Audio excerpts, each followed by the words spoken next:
Hi all, welcome to Calgary. ഇന്ന് നമുക്കറിയാം മാർക്കറ്റിൽ ഒരുപാട് PPFs അവൈലബിൾ ആണ്. പക്ഷേ ഞങ്ങൾ ഇപ്പോൾ ചെയ്യുന്നത് സെയിൻറ്റ് ഗോബൈൻ്റെ PPF ആണ്. അപ്പം നമ്മൾ നോക്കിക്കഴിഞ്ഞാൽ അറിയാൻ പറ്റും, മാർക്കറ്റിൽ ഇന്ന് PPFൻ്റെ റേറ്റ്സ് വെച്ച് നോക്കുമ്പോൾ ഇപ്പോൾ ഭയങ്കര റേറ്റ് കുറച്ച് ചെയ്യുന്നൊരു PPFനെ വെച്ച് നോക്കുമ്പം ഒരു 15,000 to 20,000 ഒക്കെ സെയിൻറ്റ് ഗോബൈൻ്റെ PPF ചെയ്യുമ്പോൾ എക്സ്ട്രാ കൊടുക്കേണ്ടി വരും.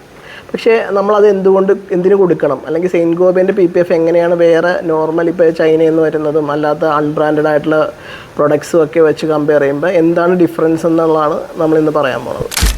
ഫസ്റ്റ് പോയിൻ്റ് എന്താണെന്ന് വെച്ച് കഴിഞ്ഞാൽ, സെയിൻറ്റ് ഗോബൈൻ്റെ PPF ഇപ്പം എല്ലാവരും പറയാറുണ്ട് 195 മൈക്രോൺ തിക്നെസ്, 190 മൈക്രോൺ തിക്നെസ്, അല്ലെങ്കിൽ 200 മൈക്രോൺ തിക്നെസ് എന്നൊക്കെ. പക്ഷെ നമ്മളാരും മനസ്സിലാക്കാറില്ല ഈ തിക്നെസ് എന്ന് പറയുന്നത്. ശരിക്കും പറഞ്ഞു കഴിഞ്ഞാൽ പലരും ഈ മുകളിലുള്ള പ്രൊട്ടക്റ്റീവ് ലെയർ വരും, അടിയിൽ നമ്മൾക്ക് ഇത് പീൽ ഓഫ് ചെയ്യുമ്പോൾ കളയുന്ന ഒരു ബാക്കിലത്തെ ഒരു ലെയർ വരും. ഇതെല്ലാം കൂട്ടി ചേർത്താണ് ചിലർ ഒക്കെ ഈ PPFൻ്റെ തിക്നെസ് പറയണത്. പക്ഷെ നമ്മൾ സെയിൻറ്റ് ഗോബൈനിൽ എടുത്ത് നോക്കിക്കഴിഞ്ഞാൽ അറിയാൻ പറ്റും, അതായത് 195 മൈക്രോൺസിൽ 10 മൈക്രോൺസ് മാത്രമാണ് ഇതിൻ്റെ അദസീവ് ലെയർ വരിക. അദസീവ് ലെയർ എന്ന് പറഞ്ഞു കഴിഞ്ഞാൽ നമ്മൾ ഇത് പീൽ ഓഫ് ചെയ്തതിന് ശേഷം ഈ PPF ഒട്ടിക്കാൻ സഹായിക്കുന്ന അദസീവ് ലെയർ 10 മൈക്രോൺ തിക്നെസ് മാത്രമേ വരുള്ളൂ.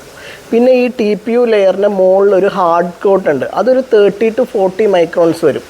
ആ ലെയറാണ് ശരിക്കും പറഞ്ഞു കഴിഞ്ഞാൽ നമുക്ക് സെൽഫ് ഹീലിംഗ് കാര്യങ്ങൾക്കൊക്കെ ഹെൽപ്പ് ചെയ്യുന്നത്. പിന്നെ ബാക്കി 150 മൈക്രോൺസും തിക്നെസ് വരുന്നത് TPU ലെയറാണ്.